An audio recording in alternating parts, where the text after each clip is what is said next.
Welcome to Pro Practice, your guide to piano mastery. I'm Josh Wright, and today's episode is one of the most long-awaited requests, the Chopin Etude, Op.10 No.8 in F major. Slowly, it goes like this.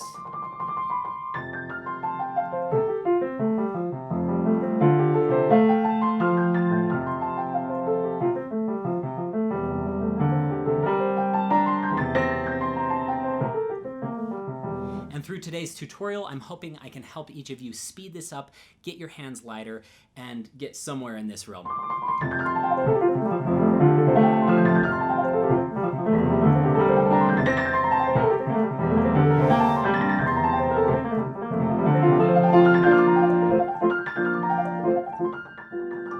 Okay, and there's a lot of young guys who can just fly through this, who are incredible. A couple of my favorites are Daniel Trifonov, Eric Liu from the most recent Chopin International Piano Competition, and my favorite recording of this is Do-hyun Kim. That's spelled D-O-H-Y-U-N, and then Kim is his last name. And I believe he's one of do-hyun's students, along with Trifonov, obviously. And he plays this so incredibly fast but light, and there's so much nuance.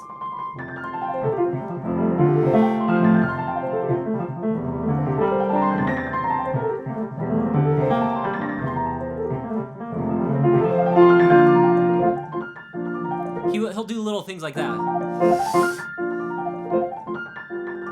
throughout the entire piece, and it's so full of love, and it's charming, and it's, delightful. It just sounds so nice. So we're going to talk about a lot of things today. We're going to talk about the very basics because obviously none of us are Do-hyun Kim unless you're watching, in which case kudos, that's just the most incredible recording I've ever heard.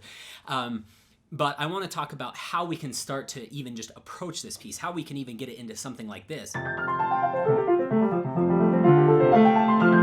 not have it be. I hear a lot of students starting to clump their notes. Things sound heavy. How should we shape that left hand? Basically, we're going to go through a lot of exercises and interpretations of this piece to help you become as efficient as you can in your practice sessions. Let's dive right in. Okay, so the first thing that I want to talk about is the old trusty finger staccato, okay? So we're not going to be jumping with the wrist like that. We're going to just be practicing finger staccato. This is also referred to as purling. It's very desirable. I always demonstrate with this, but...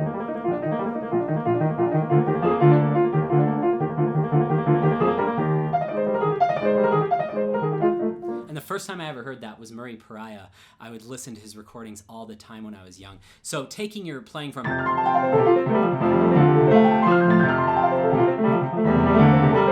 kind of this heavy playing to...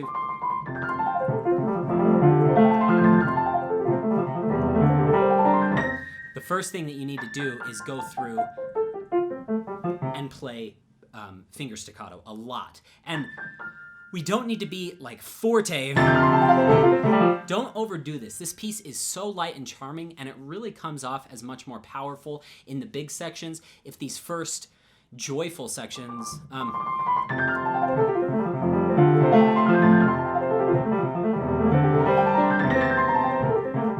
are mostly just light in the right hand, and then in the left hand, some shape.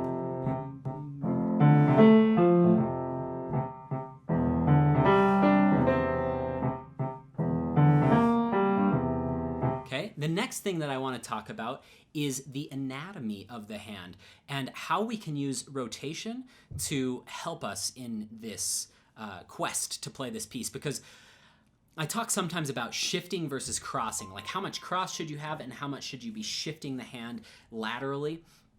And I think if you just shift, it's a dangerous territory, because that's when students really start to clump their hand positions, then quickly move, and then they start anticipating the next one, then they go, and it's even worse. So 3 types of rotation: doorknob turning rotation, this lateral, back and forth semicircle type of rotation, and then finally an up and down rotation. Those are the three ways that your hand rotates. And I mean, it is kind of like a ball joint, so I guess you could say there's infinite ways of rotating, but those three are the ones I like to focus on. So as I come down, so I'll start here, and then I'll rotate down a little, and then I'm going to pull the wrist over slightly, like the doorknob turning, and then I will also a little bit of that semicircle rotation, but I'm not coming way out with my elbow.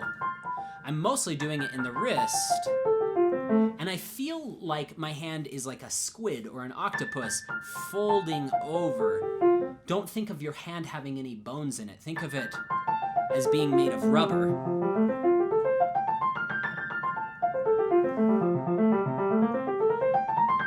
And that will really start to help you get around this piece nicely, okay? Just understanding that and doing finger staccato. Those are gonna be wonderful solutions. And I think those are the main things that are gonna help you get around the lightness aspect and the clarity aspect.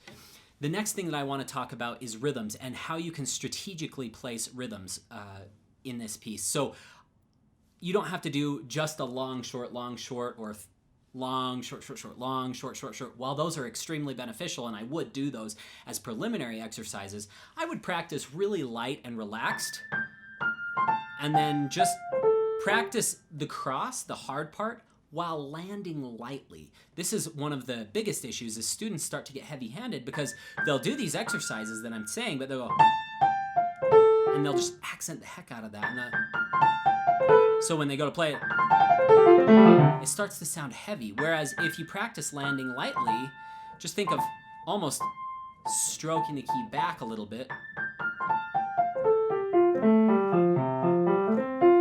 Let's see.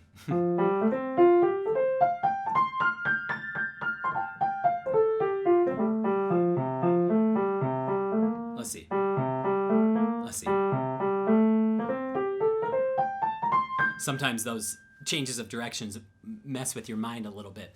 That's another really helpful one. Okay, having said that, let's jump into some interpretation so we can start to immediately think about the shape. A lot of people say you got to get the technique worked out before you start working on the shape.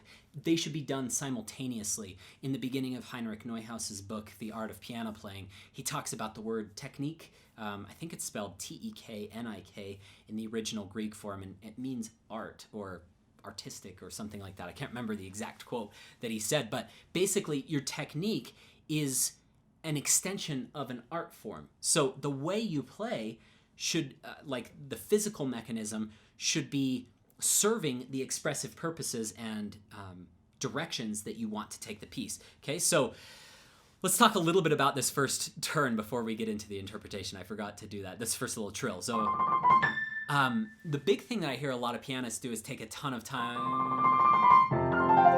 That's not right. It's bum, bum, bum, bum, bum. So I think you could stretch it a tiny bit because I don't want just, and really if you're doing this tempo, you gotta do that. I like to not just do a 3-note trill with the Nachschlag there, little turnout at the end, but I like to do a 5-note trill instead. 1, 2, 3, 4, 5. So just a hair of extra time gives it a little charm, like a little bit of a lead in, a little bit of an ease in, but not too much where it's like, that's just indefinite. That would be maybe a half note or more, and it's also not lame like, just a 2-note trill or something like so. 5-note trill I think is good, and I would probably start on the C. Some people start on the D though. Sounds good, and it's actually more common practice to start on the note above when you're doing a trill, but I would start from the principal note because I like to feel that dominant to tonic relationship there, just starting out. Okay, let's dive into some interpretation now that we've got some of the technique worked out.